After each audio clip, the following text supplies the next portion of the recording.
Retrouvez la force de l'engagement. Avec AJP, épargne, retraite, assurance emprunteur, prévoyance, santé. Sud Radio, la force de l'engagement, 15h, 15h30, Muriel Réus. Bonjour à toutes et à tous, merci d'être avec nous pour La Force de l'Engagement, l'émission qui donne la parole à celles et ceux qui font bouger la société. Aujourd'hui, nous allons parler d'un sujet devenu central dans le débat public, la capacité de l'État à répondre à une délinquance du quotidien de plus en plus visible et à des formes de criminalité qui évoluent très vite. Pour en parler, je reçois Isabelle Florennes, sénatrice des Hauts-de-Seine, vice-présidente de la Commission des lois et rapporteuse du projet de loi Riposte. Ensemble, nous allons interroger une ligne de tension devenue centrale dans nos démocraties.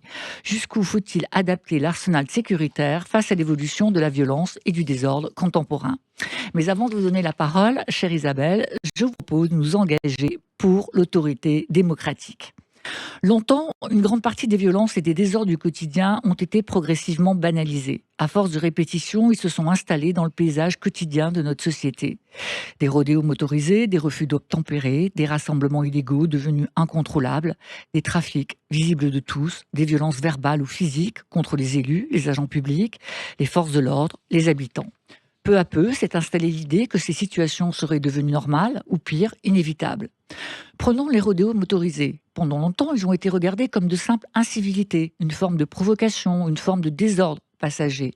Mais derrière le bruit, derrière les images spectaculaires diffusées sur les réseaux sociaux, il y a des habitants qui n'osent plus descendre dans les rues, il y a des parents qui ont peur pour leurs enfants, et des quartiers où les règles communes finissent par sembler suspendues. Et surtout, une démonstration de force permanente, celle d'individus qui publiquement affirment qu'ils peuvent occuper l'espace commun sans craindre la sanction. Même chose avec les rave-parties illégales, des rassemblements parfois gigantesques, organisés hors de tout cadre, avec des risques sanitaires, sécuritaires et environnementaux majeurs, des terrains dégradés, des élus locaux dépassés, des forces de l'ordre mobilisées pendant des heures voire des journées, des citoyens confrontés à une occupation brutale de leur territoire. Derrière ces rassemblements, il y a aussi une question politique. Que devient l'autorité publique lorsque des événements de plusieurs milliers de personnes peuvent s'organiser en dehors de tout cadre légal, sans capacité réelle d'empêchement? Quant au narcotrafic, longtemps, la France a voulu croire qu'elle ne connaissait pas la violence structurelle observée ailleurs. Mais le narcotrafic ne se contente plus d'occuper des territoires. Il impose ses propres règles, ses propres rapports de force et parfois même sa propre forme d'autorité. Dans certains endroits, il finit même par concurrencer symboliquement l'autorité républicaine elle-même. C'est là que la demande d'autorité explose, et avec elle, l'exigence d'une réponse publique, plus rapide, plus visible, plus ferme.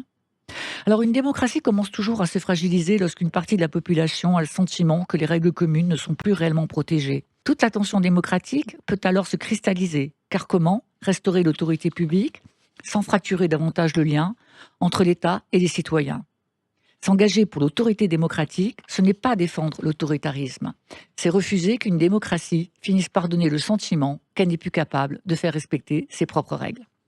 Sud Radio, la force de l'engagement, Muriel Réus. Aujourd'hui, dans La Force de l'Engagement, je donne la parole à Isabelle Florennes, sénatrice des Hauts-de-Seine, vice-présidente de la Commission des lois et rapporteuse au Sénat de la loi Riposte. Bonjour Isabelle. Bonjour Muriel. Alors cette loi, elle qui vient d'être adoptée, enfin en tout cas Hier soir, au Sénat. Adoptée au Sénat par 242 voix. Ah bah c'est formidable alors. C'est une bonne majorité. Super. C'est une bonne majorité. Alors, elle part d'un constat très clair. Dans une partie du territoire, beaucoup de citoyens ont le sentiment que certaines formes de désordre sont devenues permanentes et que les réponses publiques arrivent trop tard, ou parfois d'ailleurs pas du tout. Quelles sont aujourd'hui, selon vous, les principales formes de désordre et de violence qui fragilisent la sécurité du quotidien en France ?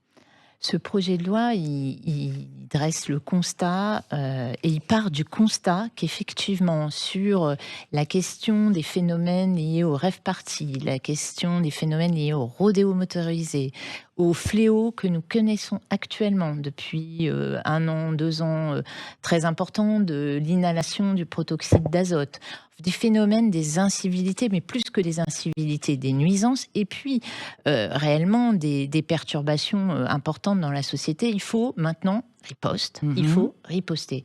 C'est répondre immédiatement aux phénomènes qui troublent l'ordre public. Alors je l'ai dit, ça part l'utilisation illégale des mortiers d'artifice, c'est les rodéos motorisés, si vous voulez. Les rodéos motorisés, on a commencé à légiférer en 2018 sur les rodéos. Puis on s'est aperçu que ça suffisait pas, qu'on a créé un délit, et puis que finalement, ça s'arrêtait pas. Donc il faut aller plus loin. C'est ça la démarche du gouvernement que le Sénat a accompagnée et que j'ai accompagné comme co-rapporteur du projet de loi depuis 2 mois. Avant ça, on avait d'ailleurs travaillé avec 2 collègues sur la question des rave-parties, c'est-à-dire de la question de l'occupation illégale du domaine public ou du domaine privé. Ça, les gens ne comprennent plus. Les rave-parties, c'est s'installer dans un champ, dans n'importe quel domaine public ou privé et considérer que c'est le sien. Là, c'est un droit qu'on remet en cause, c'est le droit de propriété qu'on remet en cause quand on est sur ce terrain-là.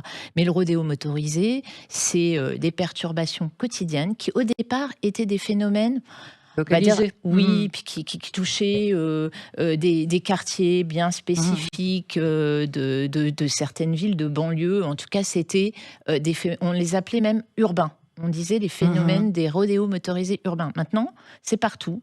C'est en France, dans la France des villes et dans la France des campagnes. Et malheureusement, les Français qui vivent ça au quotidien n'en peuvent plus. Le projet de loi naît de ça, naît aussi de l'idée qu'il faut que les publics qui agissent, qui sont les personnes qui commettent ces délits, sont maintenant aussi des personnes qui agissent avec beaucoup de violence, qui utilisent les réseaux sociaux pour être très réactifs sur les lieux notamment de rassemblement. Et dernière chose, qui sont maintenant aussi des personnes, des jeunes, beaucoup plus jeunes. Dans les années 50, vous vous souvenez, la délinquance, c'était 50, des gens... j'étais un peu petite quand même. Oui, vous aussi d'ailleurs. Bien sûr, oui. Dans les années... Non, mais dans il y a les 60 années ans, récentes, on va absolument. dire. C'était des phénomènes qui n'existaient pas, ou quand il y avait de la délinquance, elle était commise par des personnes beaucoup plus âgées. Là, il se trouve que maintenant, ce sont des jeunes. Alors, est-ce que ça veut dire que les outils actuels de l'État, judiciaire, policier, administratif, ne sont plus adaptés, ou c'était plutôt une question de non-application qui a conduit à cette loi? Est-ce qu'on avait les outils? On a des outils qui n'étaient plus adaptés parce que le phénomène s'est multiplié et la violence et la rapidité aussi d'exécution de ces différents délits est beaucoup plus rapide maintenant. Et donc là-dessus, vous avez un problème et de réponse, c'est-à-dire que la sanction n'est visiblement pas suffisante puisque elle ne fait pas peur. La sanction ne fait pas peur. Donc il y avait une idée de renforcer les sanctions. Il y a une idée sur les rave-parties que certains pays d'Europe ont légiféré, ont appliqué des sanctions beaucoup plus, notamment l'Italie, beaucoup plus dures, et que les phénomènes se déplacent aussi dans le sud de la France, par exemple. Donc vous avez un phénomène de déport de certains de ces rave-parties, par exemple pour les rave-parties, sur le protoxyde. Là, clairement, il fallait agir, il fallait créer le délit d'inhalation. Expliquez pour nos auditeurs ce qu'est le protoxyde. Le protoxyde d'azote, en fait, c'est un produit qui est utilisé ou de niveau médical ou pour faire de la cuisine. Très clairement, il est détourné parce que son inhalation produit un phénomène de drogue. C'est une drogue. C'est une drogue utilisée maintenant depuis quelques années et vendue. Et à dessein, vendu aussi en ligne, sur lequel nous avons commencé aussi à légiférer. Il faut reconnaître qu'un certain nombre de parlementaires ont essayé d'interdire. On a interdit la vente aux mineurs. C'est pas suffisant. On se rend compte que de toute façon, la vente continue. Donc nous, au Sénat, on a été même plus dur que la proposition qui a été faite par le ministre de l'Intérieur. On a interdit carrément la vente du protoxyde d'azote. On espère que ça pourra être conservé à l'Assemblée nationale. Alors, il y a l'interdiction de cette vente, et dans le texte, on voit monter en puissance un arsenal sécuritaire, amende forfaitaire, confiscation, extension des outils technologiques, vidéoprotection algorithmique, nouveaux moyens d'action pour les forces de l'ordre. En parallèle, on a quand même des inquiétudes dans notre société sur le risque d'un élargissement progressif des mécanismes de surveillance et sur cet équilibre que certains revendiquent entre sécurité et liberté publique. Selon vous, où doit se situer ce curseur ? Alors, je crois que d'abord, les citoyens ont beaucoup évolué sur ces sujets pour les connaître et y être adeptes de l'utilisation notamment de la vidéosurveillance algorithmique, comme c'est prévu dans le texte, d'extension de l'expérimentation. C'est vrai que dans les transports, ou comme on l'a expérimenté au JO, ça a très bien marché au JO 2024, c'est l'idée que maintenant, les Français l'approuvent et très largement, à plus de 80%, ils sollicitent cette utilisation de ces technologies. Le drone est aussi très très utile pour les forces de l'ordre. Donc si vous voulez, la population, nos concitoyens ont évolué sur l'utilisation de ces nouvelles technologies. Parallèlement, le texte, et c'est l'intérêt d'un projet de loi, il est passé à travers quand même les mailles et le filet du Conseil d'État et également de la CNIL, qui est, je rappelle, la Commission nationale d'information informatique et liberté, qui donne quand même un avis. Et sur ces sujets, depuis un certain nombre d'années, la représentation nationale, l'Assemblée nationale comme le Sénat, produit des rapports. À chaque fois que vous avez une expérimentation, on fait un rapport et on voit, et comme vous disiez, c'est une question de curseur, on est toujours, je tiens à le dire, sur de l'expérimentation. Moi, j'aimerais bien que ça soit pérennisé, mais pour l'instant, c'est de l'expérimentation. Alors, vous venez de dire, Isabelle, on assiste à une transformation plus profonde du rapport à la loi, à la limite et à l'autorité dans une partie de la société française. On en parle juste après la pause. Retrouvez la force de l'engagement. Avec AJP, épargne, retraite, assurance emprunteur, prévoyance, santé.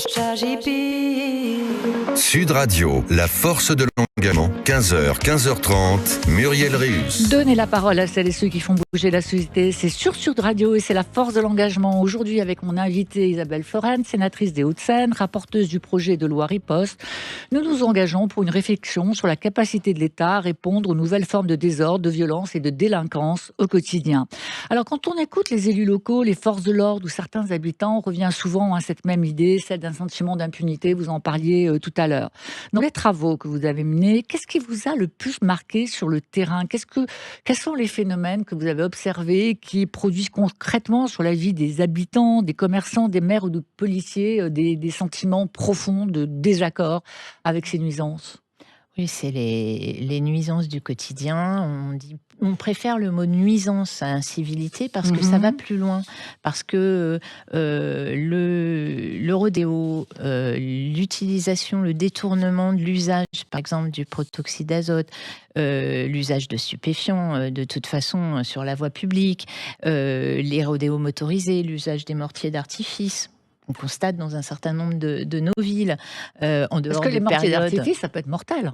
Tout à fait. Oui, et ça blesse. Et ça blesse. Et c'est souvent, vous parliez des forces de l'ordre, c'est souvent orienté maintenant. C'est souvent orienté justement vers les forces de l'ordre. Ça devient des armes.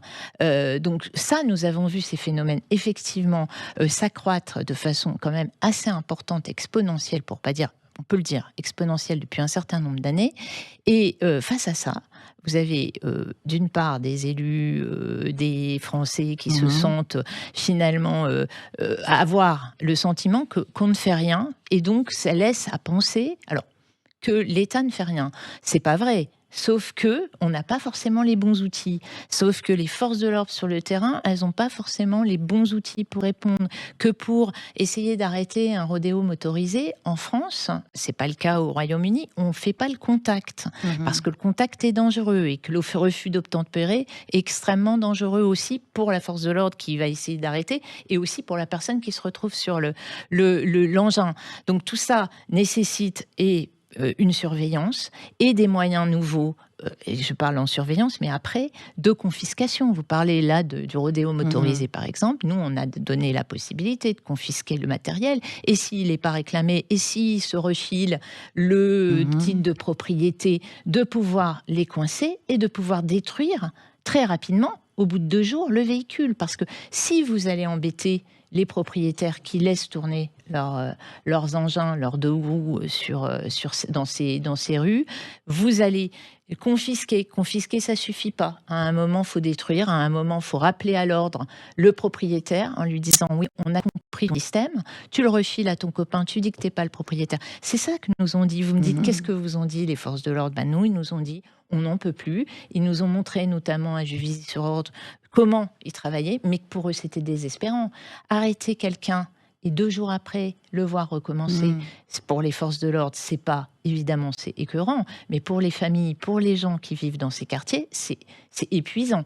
Donc là, il y a une vraie prise de conscience, et tant mieux. Elle existe depuis longtemps de la part de nos élus locaux. Ces remontées de terrain aussi des professionnels que sont les gendarmes et les policiers de terrain, ils étaient nécessaires. Et c'est ça qui a donné lieu à ce projet, qui est un peu une boîte à outils. C'est un projet où vous avez article 1, mortier d'artifice, article 2, vous êtes sur les rave parties, article 3, vous êtes sur les rodéos, article 4, vous êtes sur les interdictions de stade. Vous voyez, vous avez article par article, l'arsenal nécessaire, les moyens techniques nécessaires ensuite, et puis enfin, vous avez quand même tout un pan qui est important, qui est autour de ça, toute cette lutte contre la criminalité organisée. Et reste la question budgétaire, hein, parce que pour mettre en œuvre tout ça, il va quand même falloir qu'on nous accorde des moyens. Il est faux, mais il n'y a pas qu'une question de moyens. Quand il y a une question de la procédure, quand il suffit de se donner un peu de moyens, mais les moyens, c'est aussi de la sanction. Elle ne nécessite pas. Nous, on renforce les sanctions, on met des délits à 1 500 €, on met des peines d'emprisonnement. Ça, globalement, c'est de la procédure. Après, la procédure, il faut qu'elle soit appliquée. Oui, c'est bien le sujet. C'est bien le sujet permanent de cette procédure qui n'est pas appliquée, ces questions permanentes sur la justice. Alors, vous avez beaucoup travaillé sur la question de la sécurité dans les transports publics, notamment pour les femmes, avec des chiffres qui sont extrêmement préoccupants. Selon l'Observatoire national des violences faites aux femmes, 91% des victimes de violences sexuelles dans les transports sont des femmes, dont plus d'un tiers sont mineurs. Absolument. Alors, vous défendez désormais la pérennisation de la vidéosurveillance algorithmique dans les transports publics. On a eu une expérimentation qui a été menée pendant les Jeux Olympiques. Qu'est-ce que cette technologie permet de détecter, d'anticiper et d'empêcher que la vidéosurveillance classique ne permet pas ? Et ben voilà, c'est un très bon sujet, parce que d'abord, moi je dis la sécurité, c'est aussi pour protéger les plus vulnérables. Et en l'occurrence, les femmes et les jeunes femmes en font partie. En région parisienne, c'est énormément. Vous avez cité des chiffres, ils sont énormes. Et les jeunes femmes nous le remontent. Donc on s'est engagé. Je me suis engagée avec une proposition de loi sur le sujet qui est reprise par le projet de loi Riposte. C'est justement permettre de détecter. La caméra intelligente, elle va détecter l'agression. Elle va détecter le vol, elle va détecter, grâce à cet algorithme qui va être mis en œuvre, il y a des sociétés françaises qui travaillent là-dessus. Elle anticipe l'action. Anticiper l'action, c'est-à-dire mettre une alerte très clairement dans votre centre de vidéosurveillance. Vous allez avoir une alerte, parce qu'un centre de vidéosurveillance, quand vous avez 80 ou centaines de caméras et que vous avez peut-être parfois même 16 personnes, 15, 16 personnes, comme je l'ai déjà vu en région parisienne, c'est usant. Au bout d'un moment, ça peut vous échapper. Là, ça permet d'aller directement sur la situation, de déclencher directement aussi la mise en œuvre des forces de sécurité sur le trajet, notamment, ça peut être le trajet d'un métro et d'un RER, et là, vous mettez en place, avant que l'action ne se reproduise, le système de sécurité, et c'est-à-dire l'intervention humaine. Plus vous mettez de personnes en intervention, moins vous en mettez devant les caméras, plus vous les en mettez à effectif finalement constant, plus vous en mettez sur le terrain, plus vous agissez au mieux pour la sécurité de ces personnes. Et qu'est-ce qui pourrait bloquer sur cette application, par exemple, sur cette mise en œuvre de ces caméras-là ? En termes de blocage, vous avez toujours une résistance sur une partie de... Mais c'est un problème financier ? C'est un problème... Non, il n'y a pas de problème. Le gouvernement le souhaite, c'est une très bonne chose. Il a évolué parce que les JO de 2024 nous ont montré l'efficacité réelle, même s'il y avait beaucoup de forces de l'ordre sur le terrain. En tout cas, le système de sécurisation a bien fonctionné. Maintenant, ce qui est nécessaire, c'est d'élargir son application. Le projet de loi le permet dans les lieux publics et bâtiments publics. C'est-à-dire que ça permet de couvrir un certain nombre de situations, notamment de voies publiques, de gares, de transport. Et c'était ça notre souhait, c'est de pouvoir utiliser cet outil et de permettre aux sociétés de transport, notamment, de l'utiliser. Ils sont très en demande de ce système. On en a discuté avec, évidemment, RATP, SNCF, la région Île-de-France notamment, très en demande de ce système. C'est pour ça que j'avais déposé cette proposition de loi. Moi, je pense que maintenant, il faut aller plus loin. Il faut pérenniser. On propose une expérimentation jusqu'en 2030. Je suis convaincue que ça va nous apporter évidemment de l'efficacité. C'est ça le sujet derrière, en fait. Le sujet de tous ces projets de loi, de ça, c'est de pouvoir avoir des outils efficace. C'est-à-dire que quand on dit impunité, c'est que les gens sentent le gouvernement, en tout cas l'État, désarmé. Et c'est pas le cas, mais il faut qu'on ait les bons outils, les bons moyens et que ceux-ci produisent de l'efficacité. Quelle est dans l'ensemble des mesures celle qui vous tient le plus à cœur ? Est-ce que c'est celle-ci ? Oui, alors Ces évidemment vidéos, parce que j'y suis surveillance attachée algorithmique ? pour les femmes, parce que j'ai rencontré énormément de femmes et j'ai été très touchée par l'agression qui a eu lieu il y a un an environ en région parisienne, d'une jeune femme qui a mis fin à une agression sexuelle grâce à son téléphone et qui a porté secours à une personne. Et c'est de là qu'est venu le travail avec Valérie Pécresse sur le sujet. Et donc, nous avons progressé. Évidemment, ça me touche. Évidemment, la sécurité au quotidien, c'est ça aussi. C'est la sécurité des jeunes femmes. Oui, parce que 91%, franchement, des jeunes et des moins jeunes d'ailleurs, c'est le chiffre, et ça me touche beaucoup. Et évidemment, par ailleurs, je suis extrêmement touchée, comme énormément de familles, par le fléau et l'expansion de l'utilisation de protoxyde d'azote, parce que ça a des dégâts irréversibles. On a recensé en 2024 522 cas graves. On est passé d'une centaine en 2020 à une multiplication de près 5 fois le chiffre. Donc il faut faire quelque chose. Là, on a vraiment un détournement, un usage, un stupéfiant qui est vraiment très, très dangereux. Alors, cette loi, elle a été adoptée hier soir au Sénat. Quelles sont les prochaines étapes ? Et est-ce que vous pensez que ce texte va marquer le début d'un véritable changement de doctrine de l'État face à ces nouvelles formes de violence ? Alors, c'est effectivement adopté hier au Sénat. C'est une bonne chose. Maintenant, il faut pousser le gouvernement et pousser le Premier ministre à son inscription à l'Assemblée nationale. Il y a plusieurs textes qui attendent. Et il y en a un que j'attends en particulier aussi, c'est celui sur la police municipale. On donne des moyens aussi aux policiers municipaux parce que c'est bien. La police, la gendarmerie, il ne faut pas oublier que les élus locaux, ils ont mis des moyens et on donne des prérogatives supplémentaires. Dans l'ordre, on a voté en février police municipale. On a l'arsenal riposte qui arrive. Est-ce que ça fait un changement de doctrine ? Je ne suis pas sûre qu'on en soit là, mais en tout cas, des moyens, et j'espère, franchement, je vous le dis, de l'efficacité. Merci Isabelle Floren. Alors ce débat autour de la loi riposte impose au fond une question assez simple. Que devient une démocratie lorsque les citoyens ont le sentiment que les règles communes ne sont plus suffisamment protégées ? Le défi est désormais là, réussir à restaurer l'autorité publique et à répondre à l'exaspération des citoyens. Merci Isabelle d'avoir été mon invitée ce matin dans La Force de l'Engagement. Vous pouvez retrouver l'intégralité de l'émission sur sudradio.fr et sur toutes les plateformes de podcast. La Force de l'Engagement, c'est chaque dimanche à 15h sur Sud Radio avec celles et ceux qui font bouger la société. Je vous souhaite un excellent dimanche. C'était La Force de l'Engagement. Avec Agipi, épargne, retraite, assurance emprunteur, prévoyance, santé. Agipi.